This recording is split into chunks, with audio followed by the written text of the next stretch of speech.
Hello friends, welcome back to your channel. This is Manna and I'm sorry, literally sorry for this for the late. Actually EPFO SSC में जो score जो answer की आती है वो आ गई थी और मुझे मैंने चेक नहीं किया था एग्जैक्टली मुझे पहली बात तो पता नहीं था कि ओके आंसर की आती है और उसको चेक करना होता है। और फिर ऐसा हुआ कि मैंने ना सच में मुझे बहुत टाइम लगा चेक करने में। एक तो सिंगल क्वेश्चन चेक करना था और स्टार्टिंग में तो ऐसा हुआ मुझे पता ही नहीं लग रहा था कि चेक कैसे करना है। मैंने सारे आंसर्स लाइन वाइज चेक करना शुरू कर दिए। कोड होता है मैंने नहीं इतना ध्यान दिया और मेरे सारे गलत गलत गलत। एट द एंड मुझे ऐसा रियलाइज हुआ कि तमन्ना तो इतनी डल है। फिर वो जाकर नहीं किया, इतना तो खराब नहीं कर सकती हूँ मैं। तो फिर मैंने चेक किया दोबारा अच्छे से। फिर मुझे पता लगा कि कोई चेक कैसे करना है। जैसे आंसर्स का कोड होता है, कोड वाइज अपन चेक करते हैं, क्वेश्चंस आगे पीछे होते हैं। सो थोड़ी राहत सांस मिली कि ओके कोई बात नहीं, इतना बुरा हाल नहीं है। अब मैं बात करती हूँ कि मेरा स्कोर क्या रहा क्या नहीं रहा। सबसे पहले रीजनिंग की बात करते हैं। उसमें 30 क्वेश्चंस थे आपके, ओके। और एज मुझे जहाँ तक याद आ रहा है 3 6 9 150, हाँ 600 नंबर का, 600 के क्वेश्चन, 600 का मतलब ओवरऑल आपका पेपर था अपना।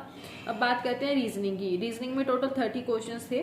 तो रीजनिंग में मैंने 18 से जो 7 क्वेश्चन मैंने नॉन अटेम्प्ट किए हैं, मतलब 23 मैंने अटेम्प्ट किए हैं। तो उसमें 18 तो मेरे सही हैं, 5 उसमें गलत हैं। 5 गलत कौन से हैं? जो एसएससी वाले वो पैटर्न बेस्ड क्वेश्चन थे ना, वो मैं करके आई हूँ, तो वो गलत है मेरे, ओके।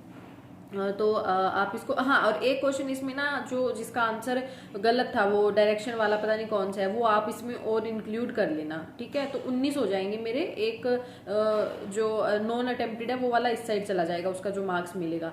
तो 19 राइट हो गए मेरे, 5 रॉन्ग हो गए और वो नॉन अटेम्प्टेड हो गया। तो रीजनिंग में मेरे मार्क्स बने 67।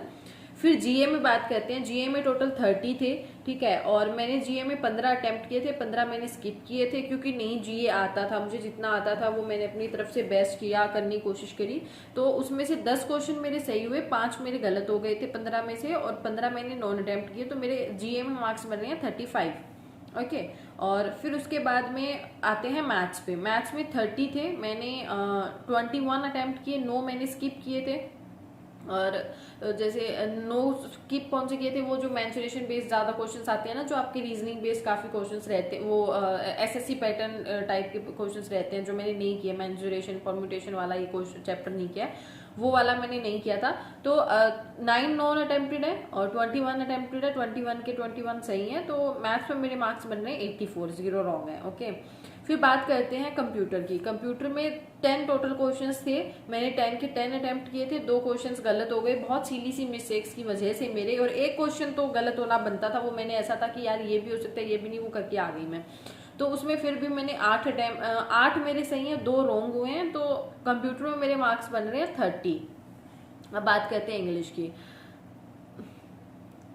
इंग्लिश में मैंने सच में बहुत गलतियां करी हैं भाई। और सारे क्वेश्चंस गलत कौन से हैं? जो जितने भी ग्रामर बेस्ड क्वेश्चंस थे, जिसमें ऑन इन ये चीजें लग रही थी ना, ये मुझे लिटरली पता लग गया था। मैंने तुझे कुछ नहीं आता, इनटू ऑन ऑन क्या कहाँ लगाना होता है। क्योंकि देखो मेरा इंग्लिश का बैकग्राउंड नहीं रहा है, तो मेरे इतनी ज्यादा बेसिक्स स्ट्रांग नहीं है। और अगर आपने ईपीएफ ऐसे दिया होगा, आपको पता लगा होगा ज्यादातर जो क्वेश्चंस बेस्ड थे वो आपके ईपीएफ उसमें बेस्ड थे। ग्रामर बेस्ड बहुत बेसिक्स टाइप पे क्वेश्चंस थे। तो ठीक है, कोई बात नहीं। 50 क्वेश्चंस आए थे इंग्लिश में टोटल। मैंने जो नॉन अटेम्प्ट किए वो 6 थे मेरे, और 44 मैंने अटेम्प्ट किए थे। 44 में से 23 सही है, 21 गलत है मेरे, ओके। तो एटलीस्ट ऐसा है कि नेगेटिव नहीं गए। तो एक अकॉर्डिंग मैं बताऊं तो मेरे मार्क्स जो बन रहे हैं वो बन रहे हैं 71 इंग्लिश में। अब ओवरऑल की अगर बात करती हूँ तो मेरे जो टोटल मार्क्स बन रहे हैं, रीजनिंग में 63, जीए में 35, मैथ्स में 84, इंग्लिश में 71, कंप्यूटर में 30, मेरे मार्क्स बन रहे हैं 287, ओके। रीजनिंग को 67 कर लेना, सॉरी। तो 287 मेरे मार्क्स बन रहे हैं। That's overall. मुझे नहीं पता सिलेक्शन का, तो देखो दूर दूर तक कोई चांस नहीं है इस पे, ओके। क्योंकि रीजनिंग में भी कहीं ना कहीं वो एसएससी वाले क्वेश्चंस का लूप होल रह गया, इंग्लिश में वो मैथ्स में भी रह गया, इंग्लिश में भी रह गया। जीए तो अपनी है ही माशाल्लाह। कंप्यूटर भगवान की दया से आरआरबी के लिए अच्छा प्रिपेयर किया था पर ठीक है, जो रहता है वो अच्छे के लिए ही रहता है, ओके। तो ये मेरे मार्क्स रहे। अब आप अपना शेयर करना ईपीएफओ एसएससी में आपका क्या स्कोर रहा क्या नहीं रहा। और एक चीज मैं आपके लिए कर सकती हूँ, मैंने डाउनलोड कर ली थी पीडीएफ। मैं अपने टेलीग्राम चैनल पे जो तमन्ना चौधरी के नाम से है, will provide you the link of the Telegram.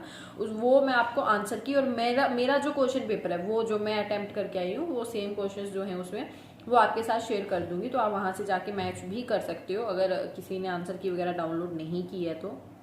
Okay और इसके अलावा एक चीज कहूंगी मैं अभी की ऑलीवुड है, ऑलीवुड पे जन्माष्टमी का ऑफर चल रहा है। ओके अगर आप मेरा कोड यूज करते हो आपको एक्स्ट्रा ऑफ मिल जाता है। और ऑलीवुड के अभी हम मेंस के मॉक IBPS PO के लिए अभी से लगाना शुरू करेंगे, सेक्शनल वाले, फुल नहीं है एटलीस्ट तो ऑलीवुड के, और हम फुल उसके मॉक लगा ही रहे हैं। Okay so go with the Ollywood and purchase अभी आप कर सकते हो एक्स्ट्रा, अदरवाइज उसमें वैलिडिटी 6 मंथ आती है, लेकिन अभी आपको वैलिडिटी क्या है 8 महीने मिल जाएगी, तो SBI तक आपको देखने की जरूरत नहीं है, वरना ऐसा है कि आपको एक में भी बाद में भी परचेज करना पड़ जाए उतने ही पैसे लगाकर। यही था overall and that's all about the video. If you have any other doubt than this, then comment below the video. Okay, so thank you so much guys. Tata, take care, all the best.